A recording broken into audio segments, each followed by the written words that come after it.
Hello students, चलिए start करते हैं। Linear programming chapter 12 of class 12 का इंट्रोडक्शन पार्ट इस वीडियो में कवर करेंगे।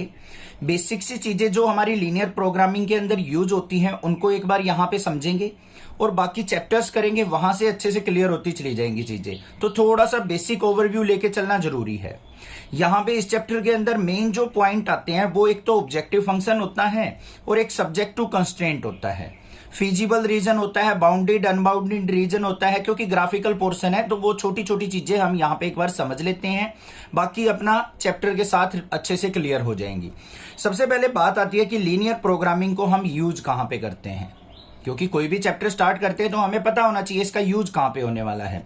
अब जैसे मान लो कोई भी ट्रेड वगैरह है या फिर मार्केटिंग वगैरह में आप पैसे लगाते हो या फिर कोई इंडस्ट्री में पैसे लगाते हो, कोई भी आपने इंडस्ट्री कर रखी है या कोई बिजनेस है और किसी टाइप का भी बिजनेस हो सकता है आपका, तो इन चीजों में अगर आप कोई पैसा लगाते हो, कोई यूज करते हो, कोई भी प्रोडक्ट बनवाते हो या बेचते हो, सेल करते हो, जो कुछ भी है वो सब कुछ किसके अंदर आता है? लीनियर प्रोग्रामिंग के अंदर।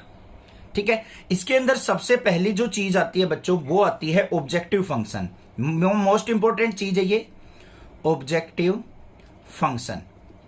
और इस ऑब्जेक्टिव फंक्शन को आप किस तरीके से लिखोगे? ऐसे लिखा मिलेगा आपको, z is equal to A X plus B Y. और जो ये z होता है ना, इसको आपको क्या करना होता है? या तो मैक्सिमाइज करना होता है या फिर मिनिमाइज करना होता है। अब देखो, बिजनेस से रिलेटेड अगर बात करें, अगर आप बिजनेस कर रहे हो तो मैक्सिमाइज किस चीज को करना चाहोगे और मिनिमाइज किस चीज को करना चाहोगे? बस ये माइंड में सोचो अपने। मैक्सिमाइज किसको करना चाहोगे? प्रॉफिट को, कि बिजनेस किया है तो मैक्सिमम से मैक्सिमम प्रॉफिट हम कमा सकें। मिनिमाइज किसको करना चाहोगे? अपनी कॉस्ट को, कॉस्ट ऑफ प्रोडक्शन को। अब कोई भी चीज बना रहे हो, मान लो आपने एक पेन का बिजनेस किया, आप इस पेन को बना रहे हो बच्चों। अब इस पेन को बनाने में जो कॉस्ट है उसको तो आप मिनिमाइज करना चाहोगे, कम से कम कॉस्ट आए। लेबर का है इस पे खर्च, इसका जो प्लास्टिक का ओवर कवर है वो आपका है, या फिर इसकी नीडल है, या फिर इसका जो अंदर जो हमारा रिफिल डला हुआ है, इन सबको मिला के जो कॉस्ट आ रही है, मान लो आपकी 5 रुपीज आ रही है और आपने इसको बेच दिया 10 रुपीज में, तो आपका प्रॉफिट कितना हो गया? 5 रुपीज। एक दूसरा कहीं आपने एक बंदा मिला जो आपको रॉ मटेरियल जो है इसका सारा का सारा 4 रुपीज में प्रोवाइड कर रहा है। कितने रुपए में प्रोवाइड कर रहा है? 4 रुपीज में। पहले वाला 5 रुपीज में प्रोवाइड कर रहा था, दूसरे वाला 4 में प्रोवाइड कर रहा है कि मैं सारी चीजें इसकी 4 रुपीज में आपको प्रोवाइड कर दूंगा, और आपको बेचना फिर भी 10 रुपीज का है। तो मैक्सिमम प्रॉफिट कहां से हो रहा है?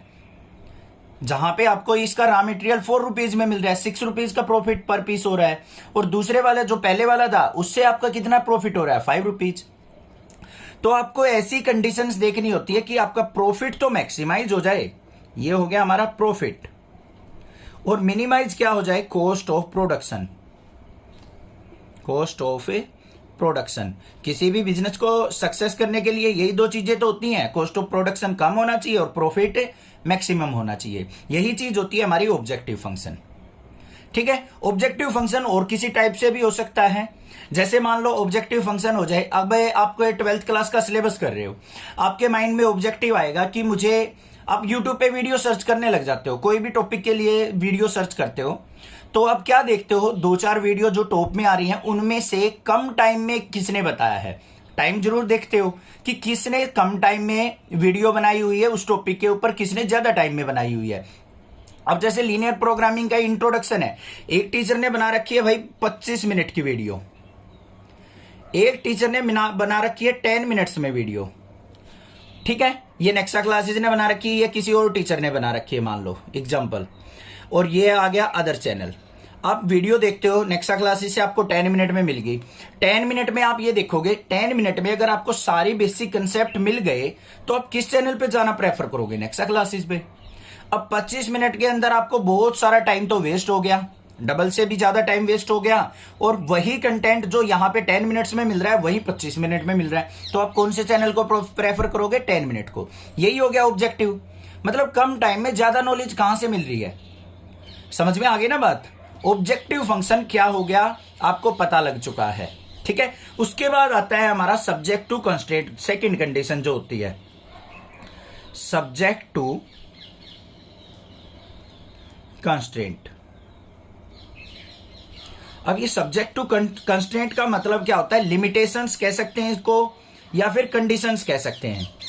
लिमिटेशंस या फिर कंडीशंस। अब कंडीशंस का मतलब और लिमिटेशंस का मतलब क्या है? यहां पे देखो बच्चों, हमारे पास क्या है? यहां पे मैक्सिमाइज और मिनिमाइज था। मैक्सिमाइज हमें प्रॉफिट करना था, मिनिमाइज हमें कॉस्ट ऑफ प्रोडक्शन करना था।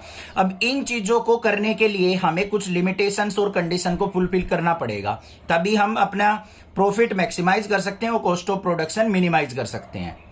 अब कुछ कंडीशंस का मतलब क्या है? यहां पे एग्जांपल के तौर पे अभी हम स्टडी से रिलेटेड बात कर रहे थे। मान लो आपके पास 1 आवर का टाइम है बच्चों, 1 आवर के अंदर पढ़ना है आपने चैप्टर नंबर 12। आपने देखा अगर मैं 25 मिनट यहां पे वेस्ट कर देता हूं तो मेरे पास 35 मिनट बची पूरे चैप्टर के लिए।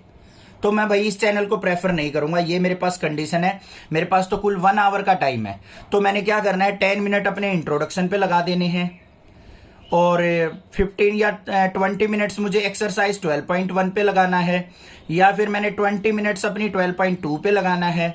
2 ही एक्सरसाइज है, तो ये हो गया। या फिर 10 मिनट्स में और क्या करूंगा? यहां पे मिसलेनियस पे लगा दूंगा, या फिर 10 मिनट्स की रिवीजन पे लगा दूंगा। तो इस तरीके से डिवाइड करोगे ना, ये हो गई आपके पास लिमिटेशंस, कंडीशंस कि 1 आवर के अंदर आपने ये सारी चीजें कवर करनी है। समझ में आ गई ना बात? क्लियर है? और इसमें किस तरीके से मिलेंगे आपको? ऐसे तो आपको फंक्शन मिल जाएगा, कोई भी ऑब्जेक्टिव फंक्शन। यहां पे क्या मिल जाएगा कि x प्लस वाई आपका क्या होना चाहिए? ग्रेटर देन 4 होना चाहिए। जो भी x और y ले रहे हो, आपके अंदर x के अंदर कोई भी क्वांटिटी हो सकती है, y के अंदर भी कोई भी क्वांटिटी हो सकती है। जैसे x के अंदर इसकी प्लास्टिक आ गई पेन की, y के अंदर इसका रिफिल आ गया। इन दोनों की कॉस्ट ऑफ प्रोडक्शन क्या होनी चाहिए? या फिर ग्रेटर देन इक्वल टू 4 नहीं होनी चाहिए, या मतलब हमेशा ग्रेटर देन इक्वल टू 4 होनी चाहिए, या प्रॉफिट को कह सकते हैं कि 4 से ग्रेटर प्रॉफिट आना चाहिए हमारा। तो इस तरीके की कंडीशन जो मिलेंगी ना आपको, या फिर कह दे कि भाई x जो है हमारा ग्रेटर देन इक्वल टू 2 लेना है हमेशा में, y इक्वल टू कह दे y greater than equal to 1 लेना है। तो इस टाइप की कंडीशंस क्या कहलाएंगी? हमारी सब्जेक्ट टू कंस्ट्रेंट। ठीक है भाई, ये बात हो गई क्लियर। अब बात आती है हमारी नॉन नेगेटिविटी कंस्ट्रेंट की। नॉन नेगेटिविटी कंस्ट्रेंट, इसका मतलब क्या है? हमारी जो x और y की वैल्यू होंगी, x और y की वैल्यू हमेशा क्या होंगी? Greater than equal to 0। ये कभी भी नेगेटिव नहीं होंगी। अब नेगेटिव तो हो ही नहीं सकती, x और y को अगर हम नेगेटिव लेने लग जाएंगे तो प्रॉफिट तो होगा ही नहीं हमारा। ठीक है? कोई भी कंडीशंस है, कोई भी प्रोडक्शन अगर आप कर रहे हो तो उसको तो हम नेगेटिव लेके ही नहीं चल सकते। जैसे x को हमने इसका प्लास्टिक का कवर लिया था, y को हमने इसका रिफिल ले लिया, नेगेटिव तो कभी ले ही नहीं सकते हम इनको।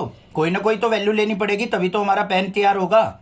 ठीक है? और जो इसका सॉल्यूशन आएगा ना हमेशा, वो हमारा ऑलवेज फर्स्ट क्वाड्रेंट के अंदर सॉल्यूशन होगा, क्योंकि फर्स्ट के अंदर x और y दोनों पॉजिटिव होते हैं, तो यहां पे ही हमारा सॉल्यूशन लाई करेगा ऑलवेज। इतनी बात क्लियर हो गई। लास्ट बच गई हमारी फिजिबल सॉल्यूशन और non feasible solution. Feasible solution का मतलब होता है वो एरिया जिसमें हमारा सॉल्यूशन एग्जिस्ट करेगा, और नॉन फिजिबल मतलब फिजिबल रीजन को छोड़ के बाकी जो एरिया बच गया वो हमारा नॉन फिजिबल के अंदर आ जाएगा। अब यहां पे 2 चीजें और आती हैं, एक आता है बाउंडेड रीजन और एक होता है अनबाउंडेड रीजन। इन 2 चीजों को और समझ लो। अब कोई भी आप ग्राफ बनाओगे, इस फर्स्ट क्वाड्रेंट के अंदर तैयार होगा हमारा, मान लो ये आ गई आपके पास लाइन और ग्राफ आ गया ये वाला, तो ये हो गया हमारा बाउंडेड रीजन। मतलब एक्स एक्सिस वाई एक्सिस के बीच में और लाइन के बीच का एरिया आ गया, और यहां पे आपके पॉइंट आ गए, इन पॉइंट के बीच का एरिया जो कहलाएगा हमारा, ये क्या हो जाएगा? Bounded reason. मतलब कवर किया हुआ, बंधा हुआ एरिया जिसकी एक फिक्स वैल्यू होगी। अनबाउंडेड का मतलब क्या होगा? जिसका कोई फिक्स एरिया नहीं होगा। मान लो आपको कह दे कि भाई इस तरीके से है कोई लाइन, एक लाइन ये है, एक लाइन ये है, और इससे ऊपर का रीजन आ गया आपका ये वाला एरिया। ये तो बहुत दूर तक हो सकता है, कहीं तक भी जा सकता है, इनफाइनाइट तक। तो ये एरिया क्या कहलाएगा? हमारा अनबाउंडेड।